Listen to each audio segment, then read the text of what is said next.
Hari besar atau hari raya seperti Nataru dan lebih-lebih Idul Fitri merupakan saat yang ditunggu-tunggu oleh masyarakat.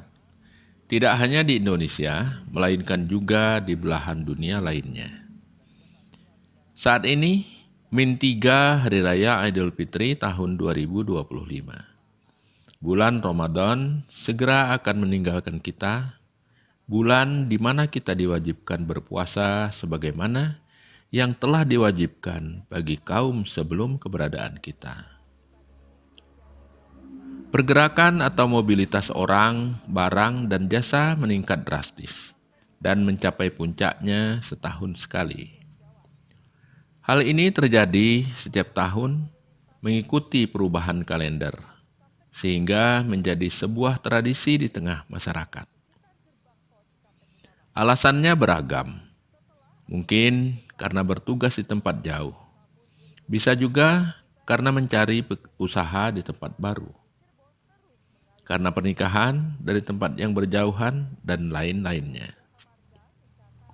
Bertepatan dengan hari raya, maka keinginan melakukan perjalanan itu sangatlah besar. Apalagi adanya fasilitas libur panjang, baik pemerintah maupun swasta.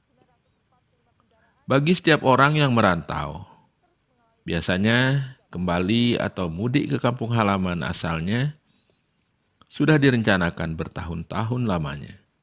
Sekaligus dengan persiapannya, terutama menyisihkan ongkos untuk itu. Bagi sebagian orang, tradisi mudik ini adalah suatu keharusan, karena adanya hasrat untuk berkumpul di kampung halaman, yang tentunya banyak saudara dan famili, terlebih lagi jika masih ada orang tua di situ.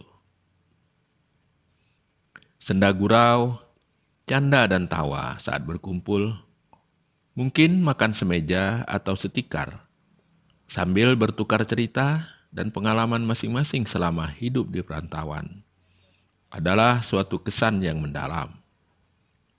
Tidak ada yang tahu apakah tahun depan kebersamaan itu akan terulang lagi, ataukah peristiwa saat ini adalah yang terakhir bagi siapapun, termasuk kita.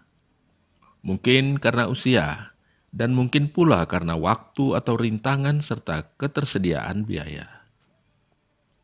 Apa yang saya sebutkan tadi adalah fenomena yang nyata kita saksikan, bahkan mungkin termasuk kita berada di dalamnya.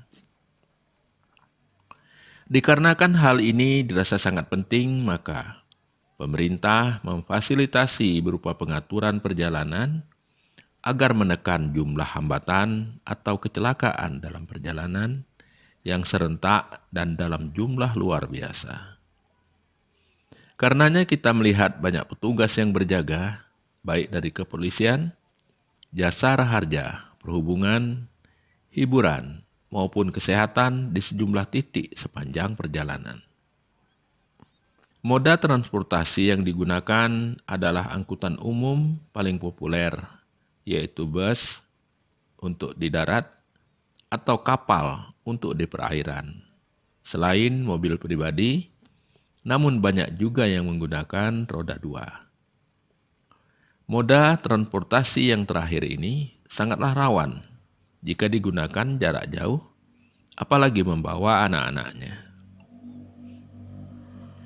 Pemandangan yang di depan ini pada masa dahulu banyak terjadi di Indonesia. Namun sekarang sudah tidak terjadi lagi. Di beberapa negara berkembang dengan tingkat ekonomi rendah, pemandangan seperti ini lumrah terlihat.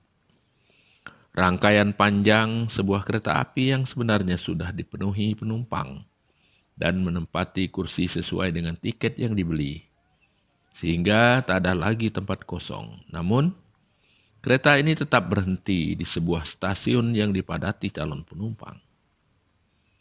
Pemandangan ini senantiasa terlihat di saat-saat mendekati Hari Raya Idul Fitri. Tua, muda, pria, wanita, anak-anak, bahkan balita tumpah ruah berlomba-lomba memasuki gerbong sesak dan tentunya membuat gerah.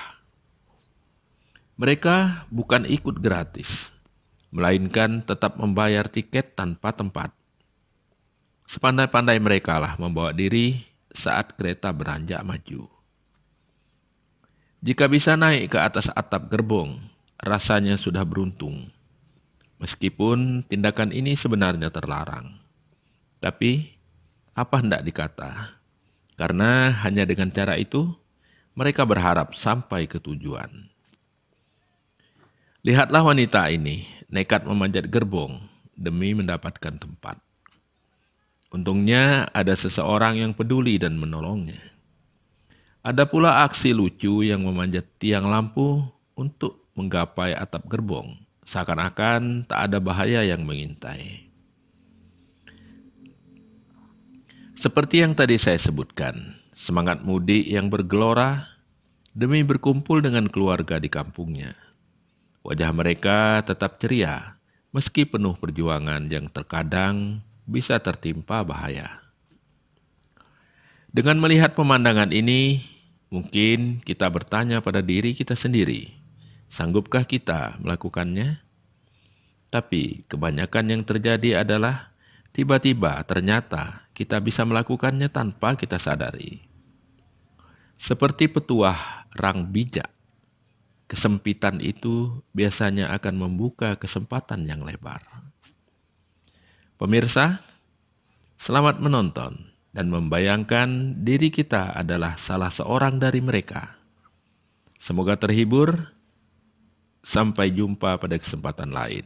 Terima kasih.